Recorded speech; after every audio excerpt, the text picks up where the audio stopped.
수능이 다가올수록 제대로 된 모의고사 활용법을 알고 있는 것이 중요하다고 생각합니다.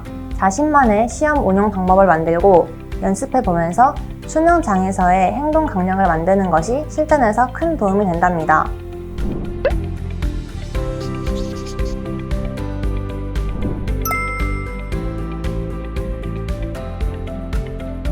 안녕하세요. 러셀 대치에서 고3 7월부터 수능 전날까지 공부하여 연세대학교 융합인문사회과학부에 정시 일반 전형으로 합격한 백영진입니다.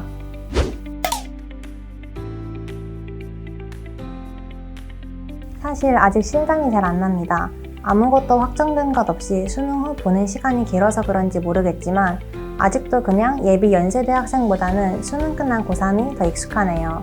연락드리고 싶었던 선생님들께 대학 합격 소식을 핑계로 오랜만에 연락 주고받는 게 요즘 제 행복 중 하나입니다. 열심히 한 보람을 매일 느끼는 요즘입니다.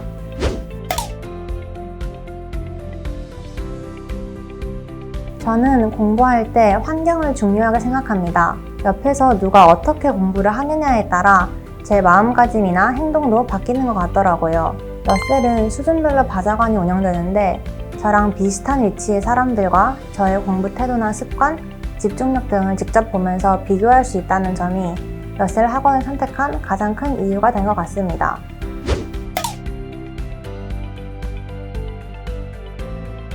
국어의 경우 저는 3모 전까지 평가원 기출 1회독을 끝냈습니다. 3월 모의고사 이후에는 수시 준비와 정시 공부를 병행해야 했기에 속도감 있는 기출 분석은 어려울 것이라 판단하여 8월 전까지 끝내는 것을 목표로 잡고 처음 알게 된 부분은 복습으로 완전히 제 것으로 만들려고 노력했습니다. 3회독은 9평 전후로 2회독보다는 가볍게, 하지만 처음 읽는다는 마음가짐으로 사소한 부분을 위주로 공부했습니다. 9평 이후 11월 전까지는 기출 회독을 멈추고 오로지 실전 모의고사에만 집중했습니다. 수능 직전에는 마지막 점검으로 평가원 기출을 다시 봤습니다. 수학의 경우 고2 때까지 미적분을 한 번도 배우지 않았었기에 고2에서 고3 올라가는 겨울방학에는 수학 공부량이 압도적으로 많았습니다. 6평 전까지는 학교 내신 과목에 미적분이 있었기에 틈틈이 수1과 수2 기출을 병행하면서 미적분 과목 제대로 익히기에 집중했습니다. 그리고 9평 전까지는 준킬러 대비에 가장 열을 올렸습니다. 15번, 22번, 30번을 풀기 위해서는 그 앞 문제들에서 시간 절약을 해야 하기 때문에 엔제와 강의를 통해서 같은 문제를 풀더라도 올바르게 사고하고 가장 빠른 길로 갈 수 있도록 노력했습니다. 9평 이후엔 주요 기출 복습과 실전 모의고사를 통한 시간 운용 연습에 가장 열을 냈습니다. 탐구는 고2 12월 말부터 밀리지 않고 해당 과목 선생님의 커리큘럼을 전부 다 따라가는 것만으로도 꾸준한 공부가 됐었습니다. 개념학습이 일정 수준으로 올라오고 난 이후에는 평가원 기출을 반복적으로 풀면서 유형화된 문제를 완전히 제 풀이를 통해 익힐 수 있도록 공부했습니다.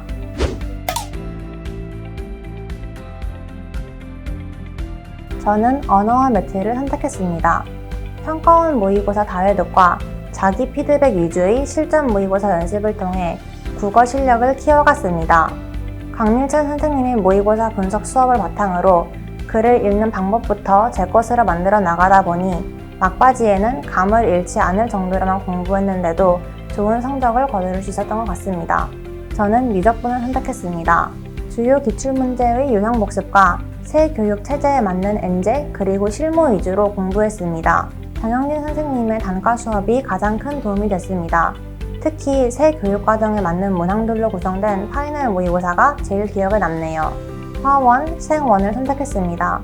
꼼꼼한 개념학습과 꾸준히 매주 80문항씩 기출문제를 푸는 방식으로 공부했습니다. 파이널 모의고사 복습도 잊지 않고 해서 신유형 대비도 철저하게 했었어요.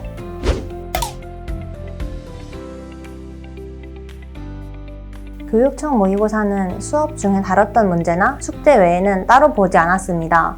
최근 기출일수록 평가원과 교육청의 문제 유형이 좀 다르다고 생각하였습니다.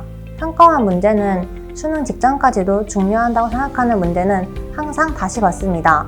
국어는 3모 이전, 6평 전후, 9평 전후, 수능 직전 이렇게 4회독했습니다. 수능 출제위원들이 출제한 문제를 계속 풀어보면서 평가원 특유의 문체나 문항들을 익히려고 노력하였습니다.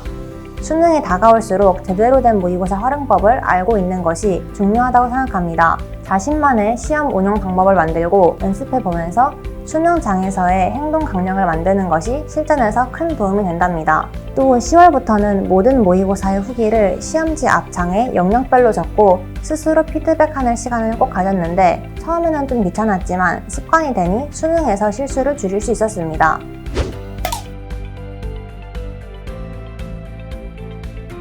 항상 제 발목을 잡았던 과목은 수학이었습니다.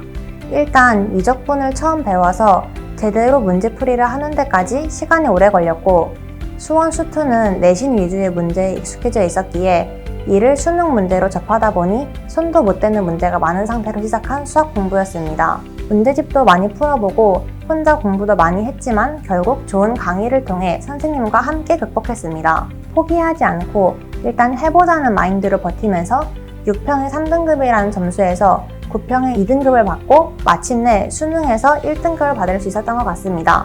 못하는 과목을 마주하는 자세를 바꾸고 좋은 강의와 함께 이겨낸다면 누구든지 좋은 점수를 받을 수 있다고 생각합니다.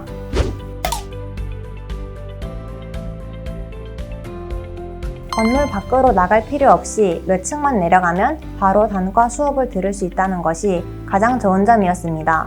코로나 때문에 대형 강의 수강에 대한 걱정도 있었는데 큰 규모의 교실에 충분한 거리두기로 조금은 마음이 놓였던 것 같습니다.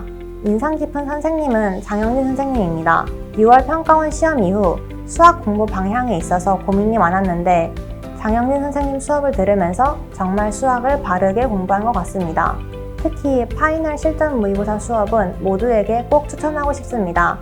모든 문항의 퀄리티가 좋은 건 기본이고 매 모의고사마다 유사 문항을 같이 볼 수 있는 개꿀 자료도 너무 큰 도움이 됐습니다. 지루하지 않은 수업도 제가 강의를 집중해서 들을 수 있었던 또 하나의 이유였습니다.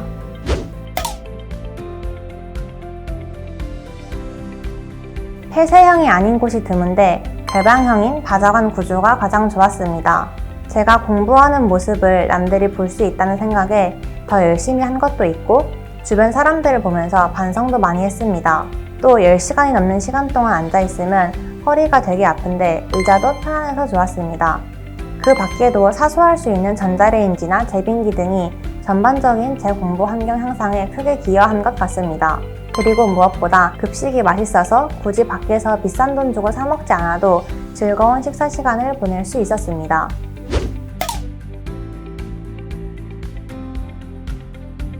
실전 모의고사 시스템이 가장 좋았습니다. 물론 혼자서 하루의 시간을 실전 시간표처럼 시험을 볼 수 있었겠지만 모두가 시험을 보는 환경에서 보는 것과는 차원이 달랐습니다. 긴장감 있는 시험을 매달 치르고 시험 전반에 대한 피드백을 매달 하면서 수능을 잘 준비할 수 있었습니다.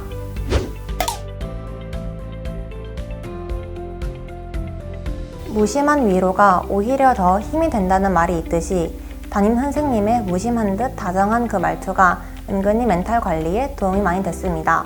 또 현실적인 조언을 많이 해주셨는데 모든 조언들이 제가 더 바른 방향으로 공부할 수 있도록 길을 내준 것 같아 항상 감사하는 마음을 가지고 있습니다.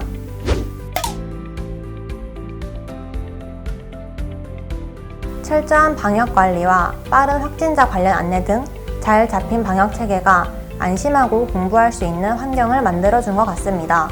시간표를 통한 규칙적인 공부 습관 만들기도 코로나로 인해 해이해질 수 있던 제 생활 습관을 많이 고쳐준 것 같아서 큰 도움이 됐습니다.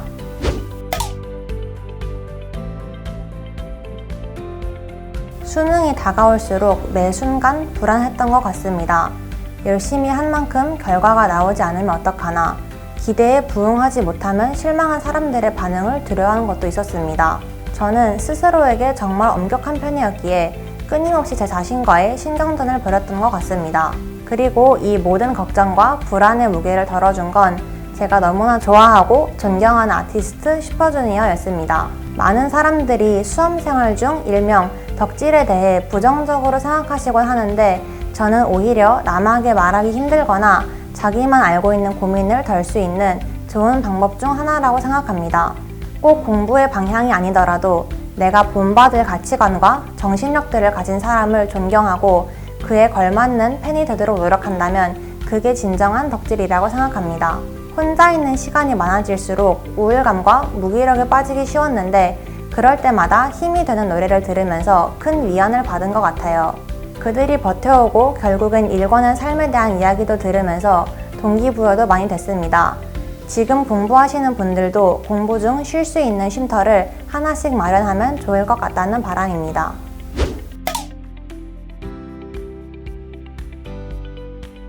힘이 되는 응원의 말은 많이 들었을 것 같아서 저는 여러분들께 조언과 그리고 따스한 몇 마디를 덧붙이려고 합니다. 제가 그랬던 것처럼 수험 생활을 가장 힘들게 하는 것은 부족한 수면 시간도 힘든 스케줄도 아닌 끊임없는 자기 비하와 스스로에 대한 질책입니다. 사실 스스로에 대한 엄격한 잣대가 나쁘다고 생각하진 않습니다. 남들이 해줄 수 없는 자기만 알고 있는 자기 스스로를 위한 특별한 코치인 거잖아요. 대신 감정이 앞서서 무작정 비하하는 것이 아닌 내가 지금 부족한 게 무엇인지 또는 내가 지금 앞으로 뭘 더 해야 될지 등 이성적으로 자기 자신을 판단하길 바랍니다. 끝으로 건강관리가 모든 수험생활에 있어서 우선입니다. 저 같은 경우에는 수능 일주일 전부터 큰 위험에 시달려서 결국 수능 당일날 아무것도 먹지 못한 안 좋은 컨디션으로 수능을 봤는데요. 자신의 건강도 챙기면서 누구보다 열심히 포기하지 않는 수험생활을 하는 것을 응원하겠습니다.